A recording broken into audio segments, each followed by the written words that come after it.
The OPPO Reno8T 5G has finally been unveiled in the Kenyan market.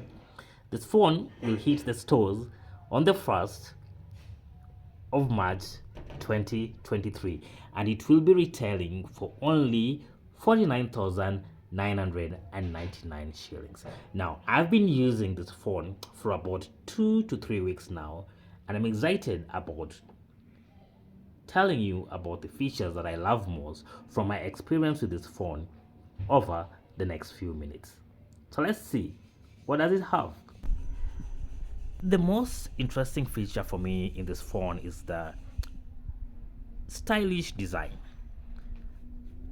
It has the design of a premium phone, flagship if you like.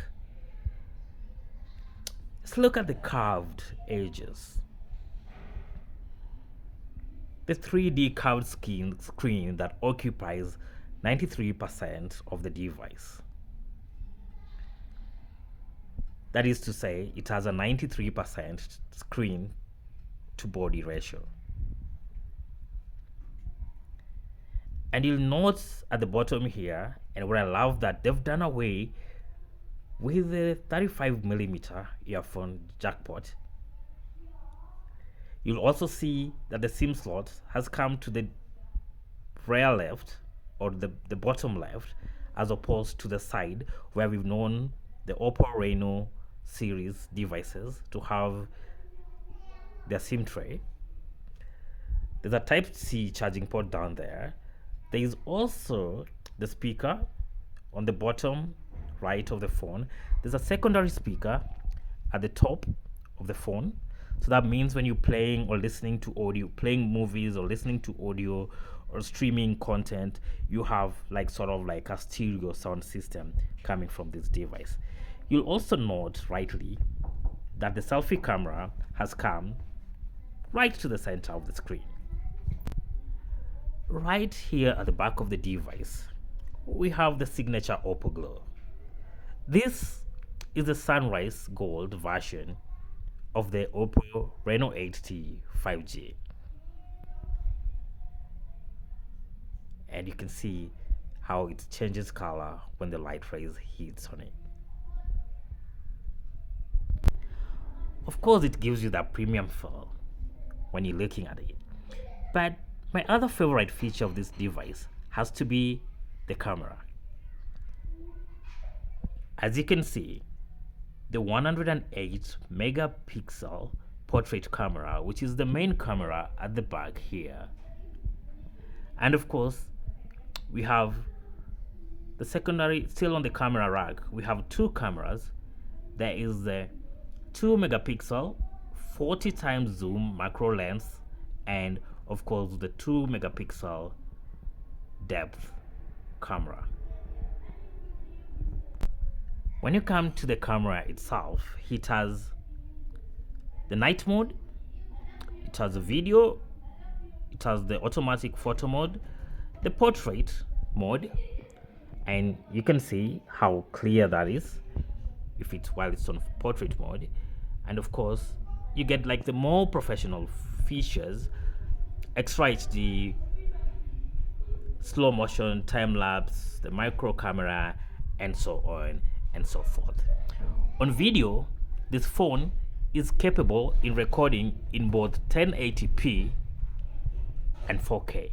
This is very high quality video.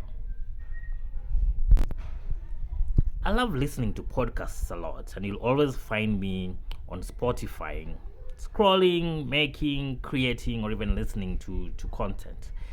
And for me, how this phone handles sound is actually one of my favorite features of this device. Will of the people of Kenya as expressed in the polls.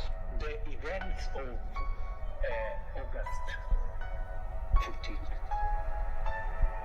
were So what's horrible.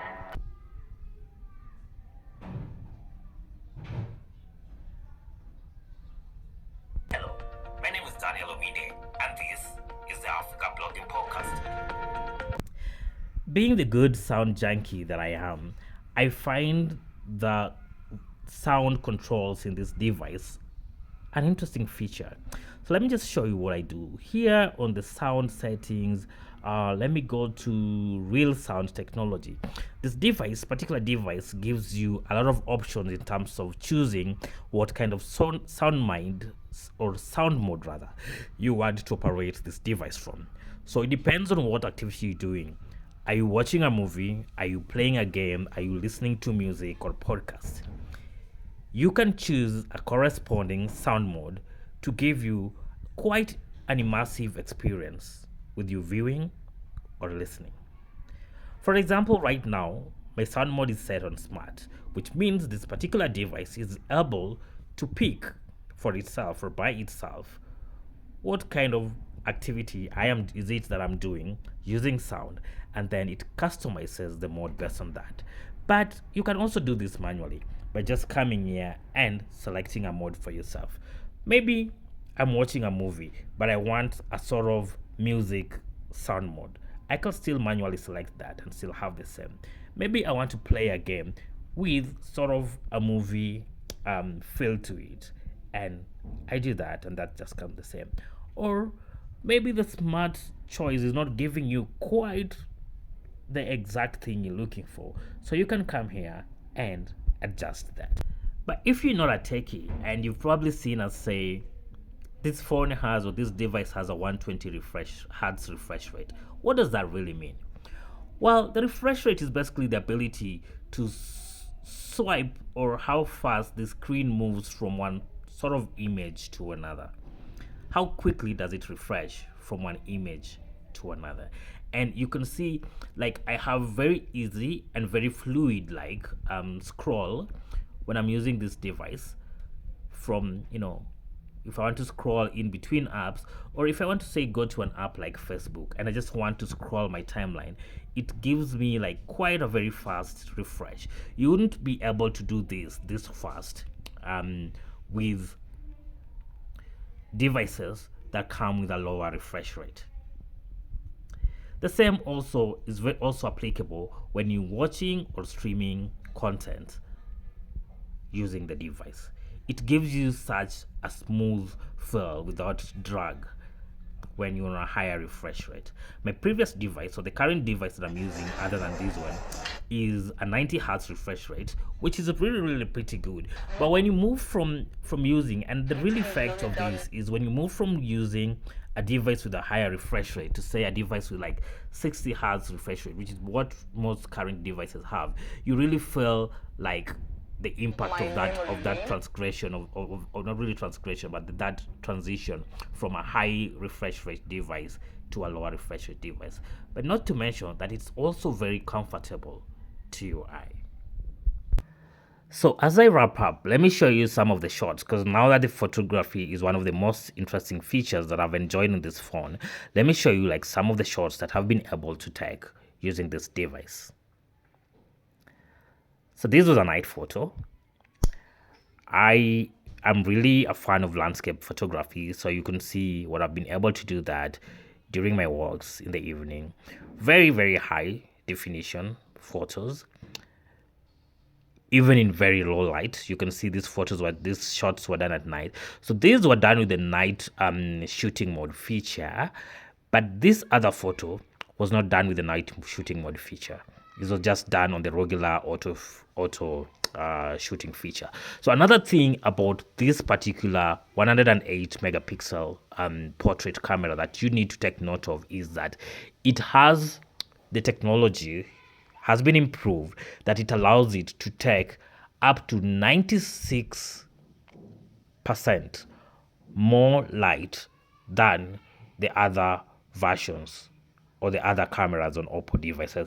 So that's how I am able to achieve this shot even without engaging the night mode. This was an evening shot as well. And of course, I've managed to take a few evening portraits of my friends, and that's how awesome it is. But all these features are nothing without the phone's own performance. So how does this device performs? Let me show you. So when I go to the about device feature, so this device is or comes with a 8 GB internal RAM. This GB is expandable by up to an additional 8 GB of virtual RAM. That means when you're using this phone to full capacity of its RAM, you have the ability to use up to 16 GB of RAM. The internal storage is 46, or rather, the internal storage is 256 GB of memory. It runs on a Qualcomm Snapdragon 695 5G octa-core processor. The display, like I said, is 6.75 inches. And just a recap on the camera, the front camera is 32 megapixel. The rear camera is 108 megapixel.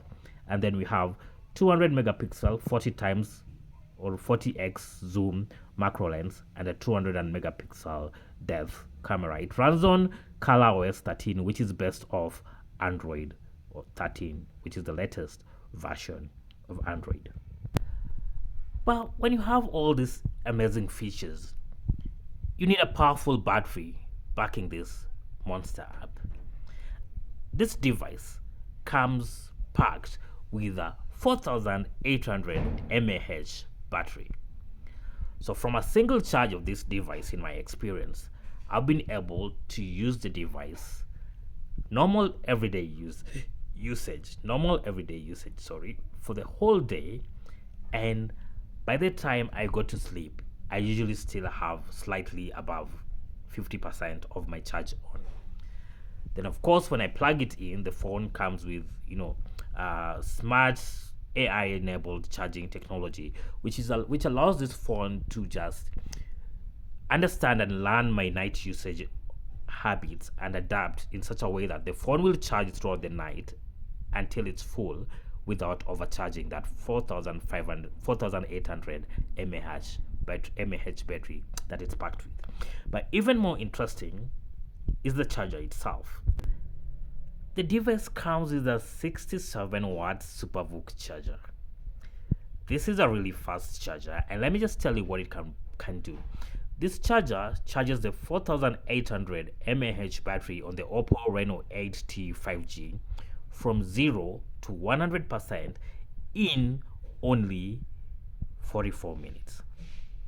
When, let's say, you're using your device and you've run out of charge, you had some heavy engagements during the day, with only 5 minutes of charge, you can have up to 5.5 hours of talk time on the OPPO Reno8 5G.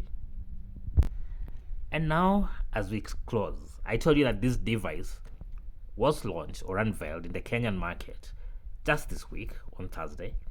It will be available, or it is already available for pre-order, but it will first hit the stores on the 1st of March 2023. You can make your pre-orders if you're interested in upgrading your device or just getting this swanky baby from all OPPO branded outlets countrywide. And you can also get it or pre-order the device from Kilimall, the online retail platform.